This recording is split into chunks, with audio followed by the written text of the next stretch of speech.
ეხლა მოლაპარაკების მაგიდასთან სწორედაც ჩვენ ვიწვევთ ყველას ფასილიტატორების მონაწილეობით, შუამავალი ელჩების მონაწილეობით, ვინაიდან გვაქვს კონკრეტული შეთავაზება, რომ თუ კი აუცილებლობა არსებობს იმისა, რომ ჩავატაროთ ან რიგ გარეშე, ან განმეორებითი არჩევნები, ეს უნდა ეყრდნობოდეს სამართლებრივ საფუძველს და არ შეიძლება ეს გადაწყვეტილება დამყარებული იქნეს ნებისმიერი ჩვენი ოპონენტის გვარებს აღარ ჩამოთვლი შეხედულებებზე, კოლექტიური სააკაშვილის შეხედულებებზე.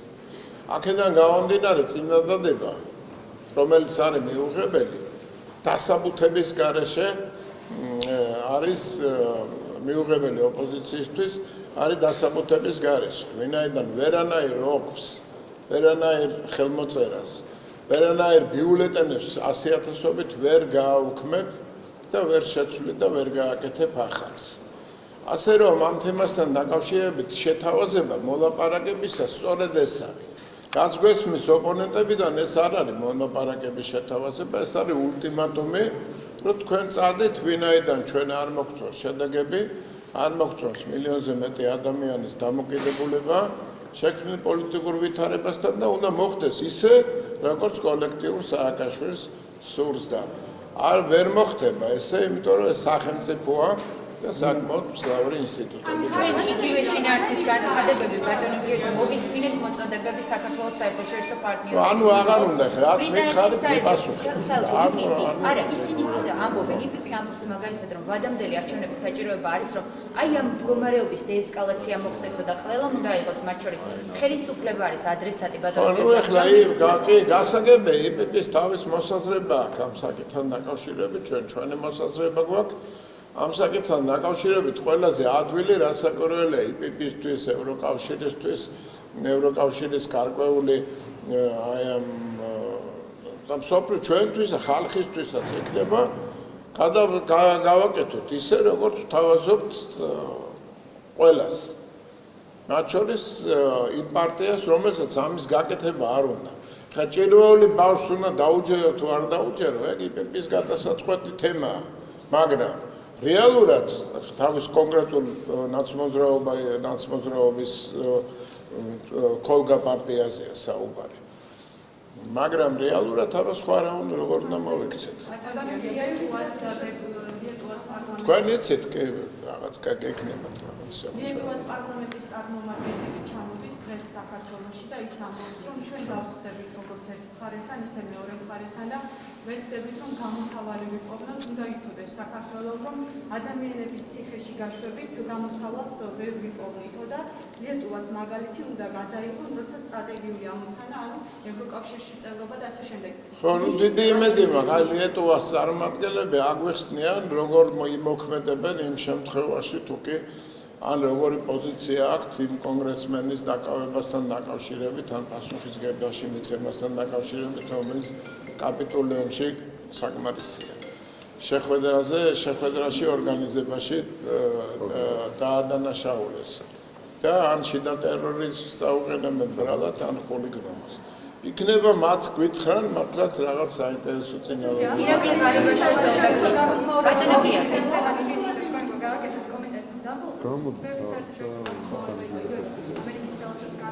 სესიასთან ეგრე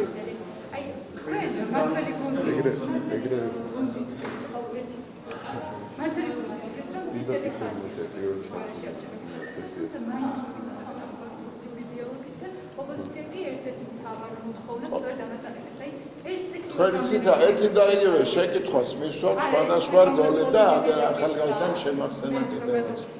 ხო, არა, ზოგადად კი გასაგებია, მაგრამ ასეა თუ ისეა, მოლაპარაკებას არ აქვს ალტერნატივა, საერთოდ ზოგადად. და მოლაპარაკებისთვის არსებობს გონევრული წინადადება.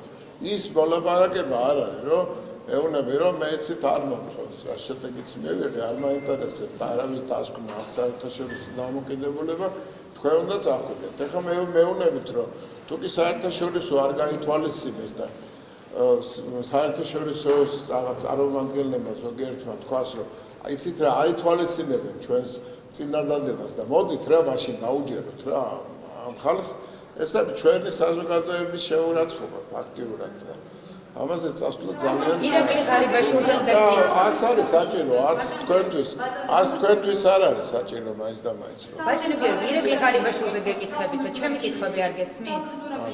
რატომ არ გესმით? ბატონო ირაკლი, დიაპაზონი მაქვს. დიაპაზონი კარგი. პარლამენტში დღეს იწყება კარგი, გეყოფა.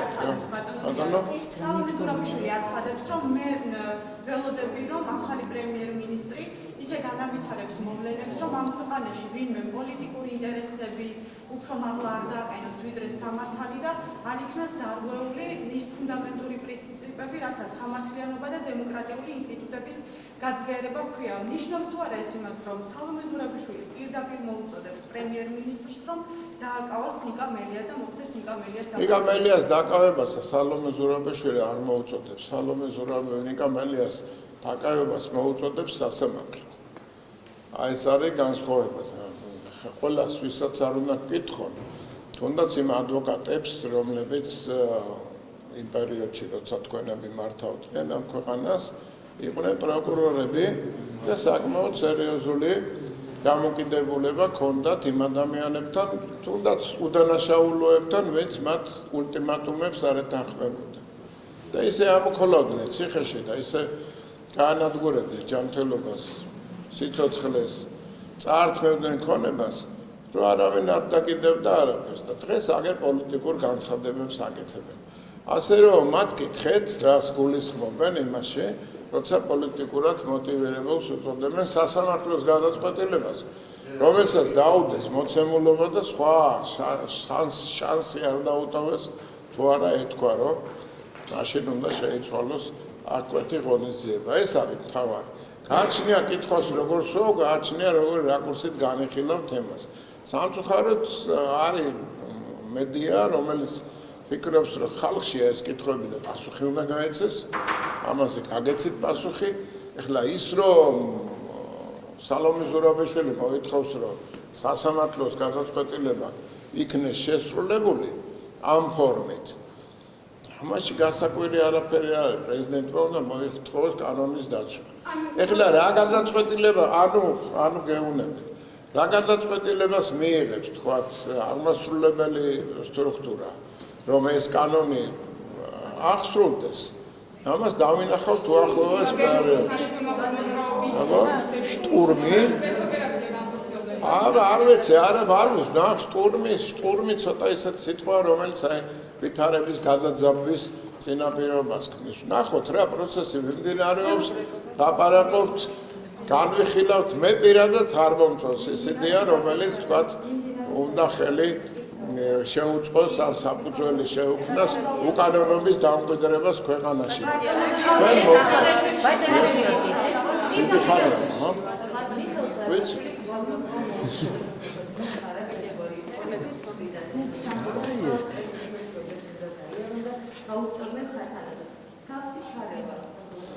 ეს ჩარევა არ არის, ეს არის სადისტური მმართველობის დაბრუნების მოქარა. რომ ჩვენ მოვაք და იმ სადისტს დავამყარებთ, რაც ჰქონდა განუკითხაობა. აი მაგალითად თემაა რა, ინსტრუქცია მიცემული, რომ გააკეთე ისე, რომ ყველა რესპონდენტი, როდესაც საუბრობს, თავარ არხმა გააკეთა ესეთი ის რომ გიორგი გავრილოვი დააწერა, მაშინ როცა გავრილია და ჩაატარა ამ ქვეყანაში. ახევარი ნაცმოძრაობა. როგორ ჩაატარა გავრილოვი ნაციონალურ მოძრაობაზე? არა, ქართულმა ჩავოსვლაზე არ არის ლაპარაკი და პარლამენტის სავარძელში მოყვერი ხარ რა, ძალიან გთხოვ რა. არა, ის რომ ჩაჯდა სავარძელში, ეს არის სასიხარულო ამბავი თქვენთვის ეგერთი. მეორე გავრილოვს არ შეუცვლია საგარეო კურსი, ვერ შეუცვლია სახელმწიფოს ვერასდროს ვერ შეცვლის და თქვენ მე რო შეურაცხყოფას მაყენებთ და მის გვარს მიწევთ, დაფიქრდით, ვის წისქვილზე ასხავს წყალს გავრილოვის სავარძელში ჩახტობა, ვის წისქვილზე ასხავს წყალს მისი დღევანდელი განცხადებები. უწყობს თუ არა ხელს სააკაშვილის ხელისუფლება უწყობდა თუ არა ხელს იმ პირობების შექმნას, რასაც აგრესია და ოკუპაცია მოყვა. მიატოვეთ თუ არა თქვენ ბრძოლის ველზე დაღუპული ბიჭები. დამალეთ თუ არა უამრავი რაოდენობის მტკიცებულებები, რომელიც სტრასბურგის სასამართლოში აუცილებელი იყო და წლები დაგჭირდა მათ შესაგროვებლად. მოაწერეთ ხელი თუ არა მოღალატეობრივ განცხადებას, როდესაც საქართველოს დაადანაშაულეთ ოფიციალურ დოკუმენტში ომის დამწყებად. და საერთოდ რა გაყიდეთ თუ არა საქართველოს ინტერესები, როცა დავით გარეჯის თემაზე ქონდათ ისადა. ამ მოწერას თქვენ უკვე საერთოდ კითხვასაც არ უნდა სვამდეთ, აქ ვინაიდან თქვენმა ტელევიზიამ პირადი შეურაცხყოფა მომაყენა მეც და ჩემ კოლეგებსაც. ეგ არის რეალობა და ამ რეალობას ვერ გავექცევით. დამისვით ერთხელ შეკითხვა პიროვნული ურთიერთობიდან გამომდინარე გაგეცით პასუხი. ეხლა აგრესიული რო გახდებით, ეს რას ნიშნავს, იცით? სააკაშვილი რასაც ამბობს. პოლიციელებს დავждით, სახში შეუვარდებით, იმას დავიჭერთ. ეს დაჭერაზე ნიკა გვარამია საუბრობს, ხო? თეას დაიჭერს სულუკიანს, შეიყვანს. იქ ბავშვებს აუტირებენ. იქ მომავალ თაობებს დასჯიან. ეს ამათი ხელწერაა. და დღეს გველაპარაკებიან, რომ ვიღაცა აბსოლუტურად უბადრუკი გავრილოვი სამწუხაროდ მოხდა ეგ ფაქტი, ჩახტა სავარძელში და ესეც მაგათი წისქვილის და წყლის დასხმა იყო. დღეს მათი განცხადებები იგივე და ეხლა მეკითხება ვიღაცა რომ სააკაშვილი ამას რო ამბობს, არის თუ არა ამაში სიახლე. მე გეუბნებით რომ სადისტური მმართველობის მთელი ეპოქა დასრულდა და ეს ეპოქა აღარ დღეს მინისტრთა კაბინეტის ახალშემადგენლობაზე სამთავრობო პროგრამას ელოდებით პარლამენტში. თუ გაქვთ ინფორმაცია, იქნება თუ არა მინისტრთა კაბინეტში გადაადგილებები, პოლიტიკურ სურვილებს ხო არ უნდა ველოდოთ, იქნება თუ არა სამეზობლო წერა და თქვენი ოპონენტები ამბობენ, რომ ერთხელ დაწუნებული პრემიერ-მინისტრი ხო, ესე იგი, იცით რა, გულწრფელად გეუბნებით, არაფერი ჯერჯერობით ინფორმაცია ამასთან დაკავშირებით არ არის, მაგრამ დაახლოებით პასუხები დაახლოებით შეიძლება მე მქონდეს ოფიციალურ პასუხებს, რასაკვირველია ოფიციალური ტრიბუნიდან მიიღებთ.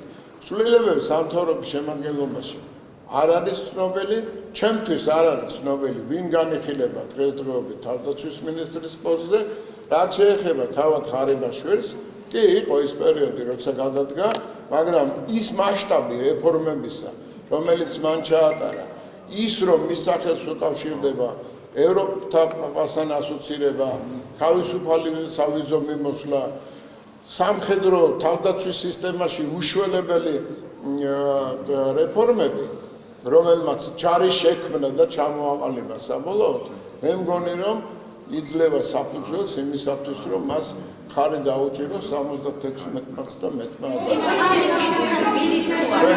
ეკონომიკაში გადაყენის რაო გავრილოვა რა მითხარი? არა, მე არ ვარ ბატონო გიორგი ნამაკველი, ეს არსაბუთებით შემიძლია გითხრათ. ეს ჩემთვის შეურაცხყოფა. მე არ ვიტყვი რა. ჩემთვის არა, ეს შეურაცხყოფა. კლავ კანალი ხარ თქვენ. მე არ ჩამომიყვანი არამია, ვინც ჩამოიტანა ეს ჩემი ოპოზიციის ნაწილზე და ოპოზიციის მთელი არ არის ბეძინა ივანიშვილის ფიგურაზე ლაპარაკი ეხლა უკვე აღარ არის უადგილოა, იმიტომ რომ ფაქტიურად ბეძინა ივანიშვილის უცხო ქართული ოცნება არ არსებობს, ხო? ეს არის მისი დაწყებული, მისი შექმნილი და ის სისტემა, რომელიც მუშაობს, რასაკვირველია იმ პოლიტიკური პრინციპებითაა ჩამოყალიბებული, რომელიც ერთად ჰქონდა ყველას. ასე რომ ჩვენ ერთმანეთის უკან თუ ვდგევართ, ჩათვალეთ, რომ ბეძინა ივანიშვილის დამოკიდებულება უკვე არაპოლიტიკური, მაგრამ პერსონალურიც არის პოზიტიური, მაგრამ მას გადაწყვეტილებაში მონაწილეობა არ მიუღია.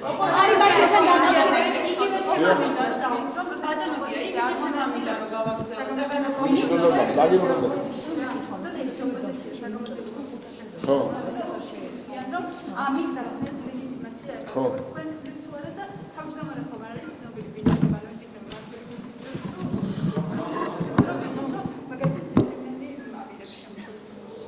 იცით საგამოძიებო კომისია ვინც არ უნდა იყოს თავმჯდომარე იქნება ერთი ვალდებულება. კარგი იყო რომ ნაცმოძრაობის წარმომადგენელი ყოფილიყო საერთოდ თავმჯდომარე, რასაც თავაზობ და რასაც უცხოელ პარტნიორებსაც ვეთქვით, მაგრამ კარგია რომ ოპოზიცია ყოფილიყო ნაცმოძრაობა განსაკუთრებით, მაგრამ რეალურად ვინც არ უნდა იყოს თავმჯდომარე, იმ შეკითხვებზე პასუხის გაცემა მოუწევს, რომელიც გააჩნიათ არასამთავრობო ორგანიზაციებს და იმ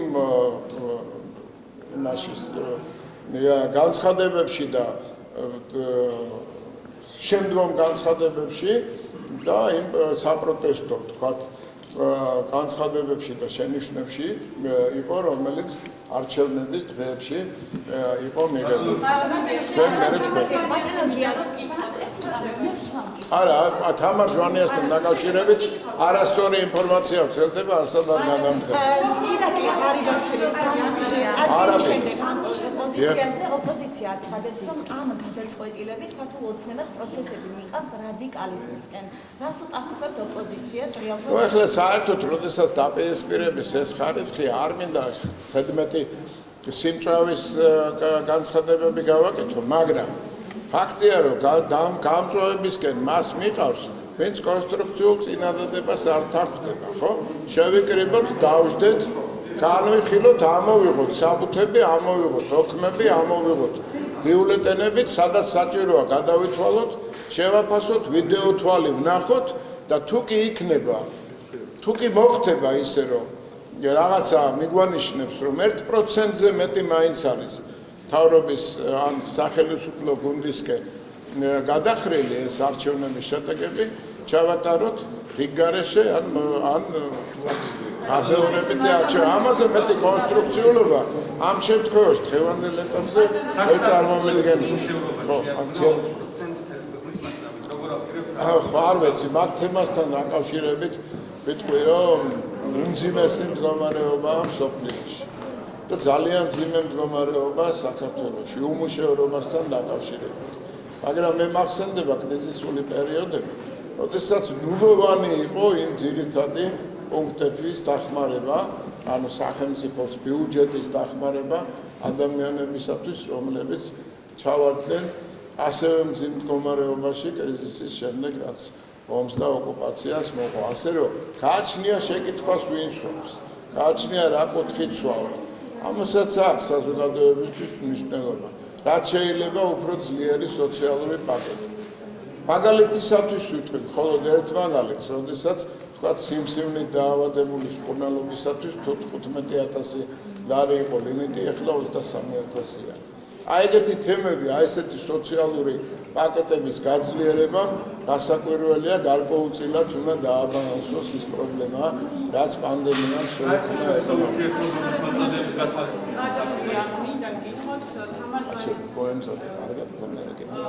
ასეთ ვრცელდება ინფორმაცია, რომ ქართულ ოცნებას აქვს კონსულტაციები თამარ ჟვანიასთან და თავად მიიღოს გადაწყვეტილება თანამდებობის დატოვებასთან დაკავშირებით, რომ არ მოხდეს მისი გადაყენება. მაშინ, როდესაც ახლა ამ წუთებში პარლამენტში მიმდინარეობს საარჩევნო რეფორმაზე მუშაობა და განხილება ცესკოს თავმჯდომარის დაკომპლექტების და შეცვლის წესები, როგორ ფიქრობთ, შეიძლება თუ არა და მიიღებს თუ არა თამარ ჟვანიას გადაწყვეტილებას, იმიტომ რომ დღეს ვრცელდებოდა ინფორმაცია, რომ ის გადადგა. ხო, ინფორმაცია ვრცელდებოდა, კი. უნდა თქვას უარის საკუთარ თანამდებობაზე? არა, გასაგებია, ესეც შეკითხვაა დასმული, თავად უნდა თქვას გეგონება, გეგონება რამე დააშავა. ფაქტია, რომ თამარ ჟვანიას ამ ცენტრალური საარჩევნო კომისიის მონაცემები ზუსტად დაემთხვა პარალელური დათვლის მონაცემებს, ანუ თავისუფალი არჩევნების მონაცემებს, სამართლიანი არჩევნების მონაცემებს. მას შემდეგ, რაც გადადგა ის ადამიანი, ვის მიმართაც ჩვენ უცხოელ პარტნიორებს პრეტენზია ჰქონდათ. გაყალბება იქ იყო დაშვებული და მოვიდა შესაბამისობაში. ეხლა თამარ ჟვანიაზე გადადგება, არ გადადგება, შეიძლება საერთოდ კონფიგურაცია შეიცვალოს, ამ საკითხი ისევ მსჯელობთ, გეგონება რაღაც დააშავა და უნდა გადადგეს. არაფერი არ დაუშავებია, თავის ადგილზე არის და საფუძველი იმისა, რომ რაღაცა მის გარშემო უნდა დატრიალდეს გადადგომის თემა, ეს არ არის. კომისიის ფორმირება, საერთოდ საარჩევნო კოდექსის ფორმირებაზე მუშაობა მიმდინარეობს. ჩართული არასამთავრობო ორგანიზაციები. სამწუხაროდ, პარტიები, რომლებსაც წარმოადგენენ კონკრეტული ტელევიზიები, არც იყვნენ ჩართულები, არც საკონსტიტუციო ცვლილებებში, არც საარჩევნო კოდექსში, არაფერში აბსოლუტურად გეგმა იყო მთავარი, რომ როგორმე შეექმნათ ამ არეულობის დესტაბილიზაციის და რევოლუციის წინაპირობა. სხვა ამაზე ლაპარაკი საერთოდ არ ყოფილა. ასე რომ ნახოთ, ალბათ იქნება ისეთი, როგორც იმ სტანდარტ შეესაბამება, რომელიც გვაქვს ჩვენ ყველა განვითარებულ დემოკრატიაში. კითხვის მადლობია, თუმცა პასუხი მინდა რომ დავაზუსტო. ოპოზიციაში ამბობენ, რომ დღეს რომ ღარიბაშვილი პრემიერ-მინისტრობის კანდიდატია, ეს ადასტურებს იმას, რომ ბიძინა ივანიშვილი საერთოდ არსად არ წასულა და სწორედ მისი მითითებით მოხდა ღარიბაშვილის დანიშვნა, რაცაც ანუ ოპოზიციაში ამბობენ, რომ რეპრესიები დაიწყება, ეხლა სერიოზული თქვენ როგორც იცით რა არის, ეს გუნდის გადასაწყვეტია, როგორც წავა პოლიტიკური ვითარება ქვეყანაში. და ღარიბაშვილი დაინიშნებოდა აირჩეოდა პრემიერ-მინისტრობის კანდიდატად. მე თუ პოლიტსაბჭოს ნებისმიერი წარმომადგენელი, რასაკვირველია ამასთან დაკავშირებით არ ექნებოდა ბიძინა ივანიშვილის განსხვავებული მოსაზრება, მაგრამ კიდევ ერთხელ ვიმეორებ, გადაწყვეტილების მიღებაში იგი არ ჩარეულა და როგორც თქვა, არც ჩარეულა და არც ჩაერევა. თუმცა არ ამგონია მისი დამოკიდებულება შორს იყოს იმ გადაწყვეტილებებიდან, რომელიც მისივე ჩამოყალიბებულ გუნდში მწიფდება, განიხილება იმ პრინციპებით, რაც თავიდანვე გაგვაჩნდა და მიიღება შესაბამისი გადაწყვეტილება. ნაციონალურობა კი ბატონო. წავედი რა.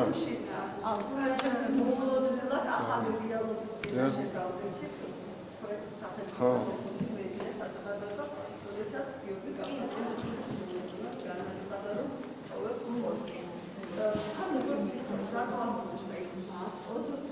იმ პოზიციაში რომ არ უნდა განხორციელებულიყო ასე ვთქვათ ის ოპერაცია რაც იყო დაგეგმილი იტალიაში ჩაკავების ოპერაცია და ყავდა თუ არა მას იგივე სახელმწიფოებრივი კავშირი თანამოაზრეა ამ საკითხთან. არ ყოფილა ამასთან დაკავშირებით ასრთა დიდი პოლემიკა და დაპირისპირება, თვითონ მან განაცხადა, რომ არსებობს სასამართლოს გადაწყვეტილება, რომელიც უნდა აღსრულდეს. ასაკურველი აღმასრულებელ სტრუქტურას აქვს ამ აღსრულების პასუხისგებლობა და ფიქრობ ეს არ იყო ვერ გამოდგა იმ სიმძიმის ტვირთი, რომელიც შეეძლო მას ეკისრა, მაგრამ სიტყვა ვფიქრობ, კარგი თემაა, კარგი შემოტანილია, ვინაიდან ჩემი პიროვნული დამოკიდებულება, თუნდაც იმ საქმეების მიმართ დამოკიდებულება, რაც ჰქონდა პრემიერ-მინისტრს გაწეული ამ ხნის განმავლობაში ქვეყნისათვის, ქვეყნის სასიკეთოდ არის დასაფასებელი. აქედან გამომდინარე, მაგაზე მეტი პასუხი მე ამ შეკითხვაზე, რაც უნდა ჩამეკითხოთ, მე არ მაქვს და დიდი ბოდიში ვაგებია. საარჩევნო რეფორმასთან დაკავშირებით კითხებს. დიახ, უთხარი ეხლავე მოვათხო რა. საარჩევნო რეფორმა. და ანაკადას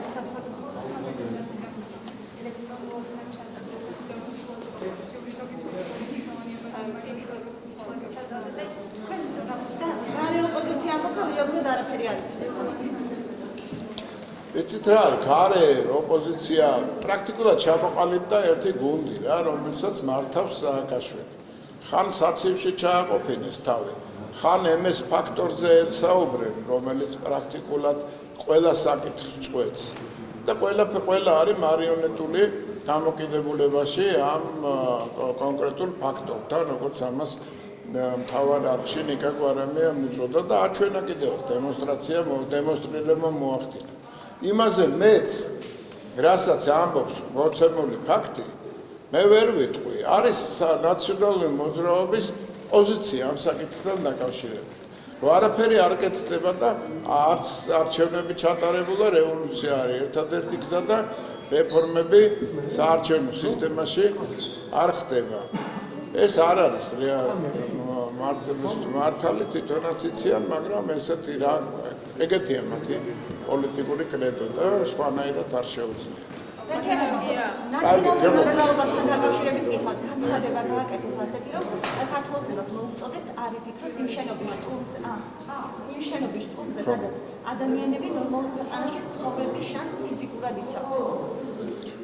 აი, როგორი რამეა, იცით, ისინი ძალიან თავისუფლად ფიქრობენ და წყვეტენ საკითხს, როდესაც საქმე ეხება პარლამენტის შტორმს, მაგალითად.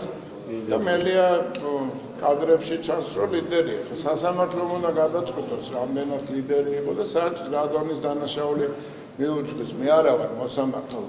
მაგრამ პარლამენტზე შტურმი, ოჯახების შტურმი, შევარდნა, დაჭერა, ეს ჩვეულებრივ ამბად მიაჩნდათ ყოველთვის და დღეს საერთოდ ამ შტურმზე ნუ საუბრობენ ყოველ შემთხვევაში არ არის მართებული. რა იქნება, როგორ იქნება დაჭერის თუ დაკავების თუ სასამართლოს გადაწყვეტილების აღსრულების რა ფორმა იქნება მიღებული, ამას მომავალი გვიჩვენებს, მაგრამ უკვე ამ ეტაპზე შტურმზე ლაპარაკი ისე გეგონება ფთაგამოსხმული ანგელოზებთან გვაქვს საქმე, რომელსაც არ შტურმი არასდროს ჩაუტარებიათ და არც ადამიანის სიცოცხლე და ჯანმრთელობა გაუუთელიათ ფეხქვეშ.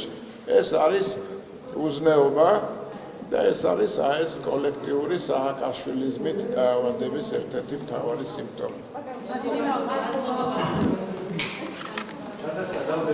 ნაციის ოფისის შტურმზე მოუწოდა, რომ